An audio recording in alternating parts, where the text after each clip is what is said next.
What's up, guys? So I'm ready to build another computer.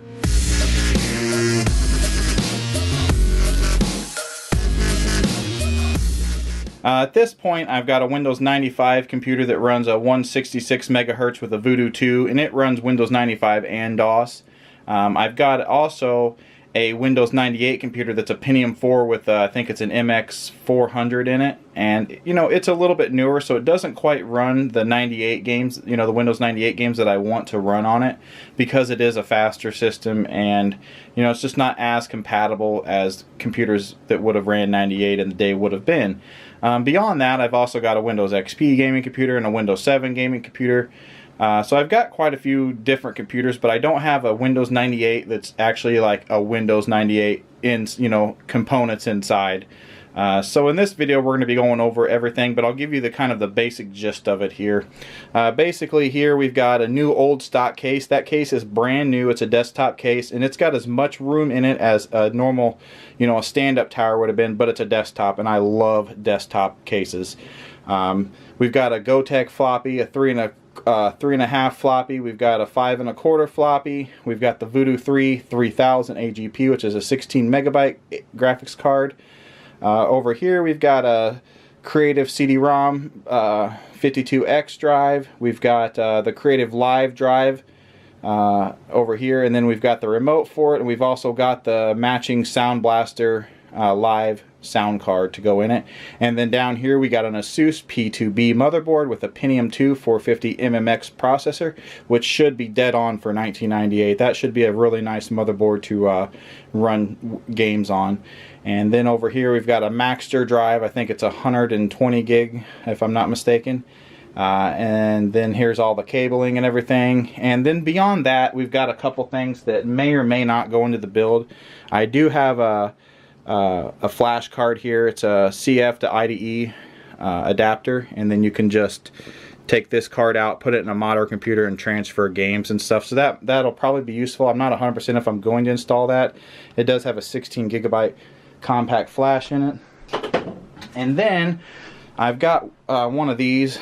This is I've actually got a couple of these, but this is a Promise Ultra, and what this does is it goes in your PCI slot, and you can plug in your hard drives to these, and it allows you to read at a lot faster rate than the normal IDE on the motherboard would be reading at. But that's kind of something that I'm not sure if I'm going to install, because I don't know how well that will work with DOS, you know, when trying to load DOS games off the hard drive from that. So that's kind of on the sidelines for now, as well as the compact flash is on the sidelines. So anyway, I'm going to take this camera off the tripod, and we're going to get up a little bit closer and take a look at what we're going to be installing. Alright, so now we're going to take a little bit closer look at everything. We're going to kind of go over everything, the most important stuff being first. This is the Asus P2B motherboard. It's got 3 ISA slots, 4 PCI, and an AGP slot. And one of the reasons I picked this motherboard is because this slot is a 2X and 4X compatible. So that will work with our Voodoo 3000, which needs a 2X slot for the speed rating of it. And then here we've got a Pentium 2 with MMX technology. This is a 450 MMX. And then over here we've got 3 sticks of RAM that totals out at 400 megabyte, or at least that's what the seller listed. I haven't rated them yet, and I haven't even booted up this motherboard yet. So we're going to put everything together here stock. I have a brand new battery to go in here. We've got 2 IDE slots, we've got a floppy slot, and everything as far as all these buses that do the speed of the processor and stuff, these are set at the stock rating, and they don't go over 100 megahertz, which is recommended. You can overclock this motherboard by changing those, but we're actually going to leave this stock. And then it's got a standard ATX pin power supply there. I think that's 20 pin. And then we've got the PS2 mouse slots, and 2 USB slots, 2 serial slots, 2 parallel. We shouldn't need any of this, but it's there if we do need it. And the USBs will be great for thumb drives and stuff, so that'll work out quite well. And this board is in really, really good shape. And it does have an award BIOS, which that's something, you know, I remember when I was a kid, always booting up and seeing the award BIOS. And the next most important thing is a Voodoo 3000 AGP 16 megabyte graphics card. So this is not new. It's just it just came with the box when I purchased it, and this whole build has been like a couple months in the making. So I've kind of got everything saved up here, and we'll go through it. Here's the install disc for the Voodoo 3. So we've got the drivers. Of course, we'll probably want to update the drivers with something new. We got all the paperwork. Nothing spectacular with this, just you know, mail-in cards and whatnot. And then in here is the actual graphics card, and it's in very good condition. I haven't got to test it yet. You know, it's just something I purchased on eBay when the price was right. Like I said, this is the Voodoo 3 3000, and it does have quite a large heatsink. Now, some people say you want to put a fan on this, so I'm not sure if I'll have to figure out a way to mount a fan on there yet. It does have one VGA and one S-Video out. So that's going to be our graphics card. Alright, moving on.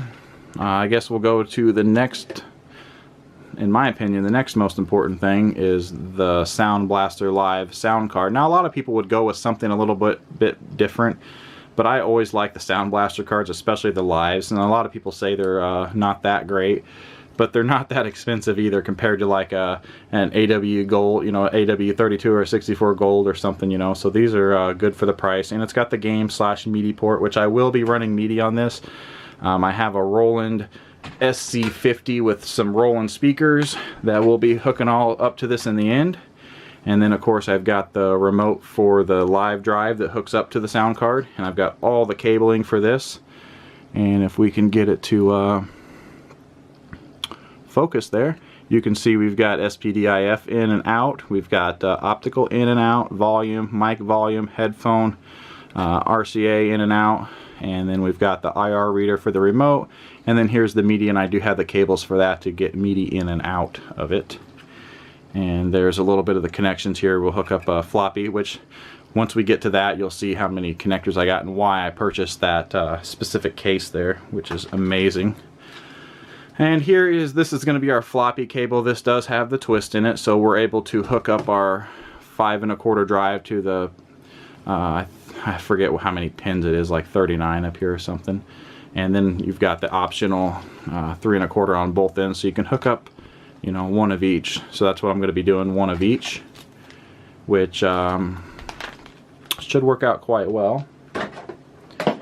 And then we have got the Maxter hard drive. I picked this because it's not very expensive. It's, you know, it's actually this is a 250 gigabyte. So yeah, I forgot how big it was, but we'll hopefully be able to partition that to exactly what we need. And then over here we've got a Chinon 502 5 1/4 floppy, and that's going to be going in there for DOS compatibility. And most likely, what I'll do, since I do have 2 floppy connections going into it, I'll just be able to, you know, open up the case and switch it whenever I need to run a 5 1/4, which won't be very often. The main reason I'm keeping putting a 5 1/4 into this machine is so I can make backups of my 5 1/4 discs, which I don't have a new enough computer to really do that. I just got the old one that reads them, and I can't get any information off of it really. So we do have the Gotek 5 1/4 solid state floppy drive, and this will allow us to have a lot of floppy disks on a thumb drive and plug it in, and it'll read it just like a floppy. And then of course the actual 3.5 inch floppy disk drive, and that'll be going in it as well. Got to have one of those because that's one of my favorite things. And over here we've got a cooling fan to go into it, because there is an extra spot for a cooling fan in the front, as well as the only other fan will be the one from the power supply. So that'll kind of, once we get going, it'll kind of determine whether I'm going to put a fan on the graphics card or not. And then we've got the CD-ROM drive just to keep everything creative. And I've also got some creative speakers, because we're going to have the Roland speakers hooked to the MIDI device, which is the SC50. And then we're going to have the creative speakers hooked up to just the output of the normal audio for audio. And then we'll have a matching creative CD-ROM here to go with it. And this is used, but it's still with the box and everything. And supposedly they took pretty good care of it. And then here we have a Windows 98. This is the only 98 sticker I could find, even though it says 2000 NT workstation, but it is a Windows 98, as you can see on the bottom, and it's got the right logo. So that will be going on there. And I couldn't find any old Pentium stickers, so we've got somewhat of a new Pentium sticker going on there. So that'll kind of tell us what processor's inside, or tell other people. And then we've got a nice bubble style, you can see it's a little bit thick there, 3DFX sticker, and that'll be our graphics card sticker.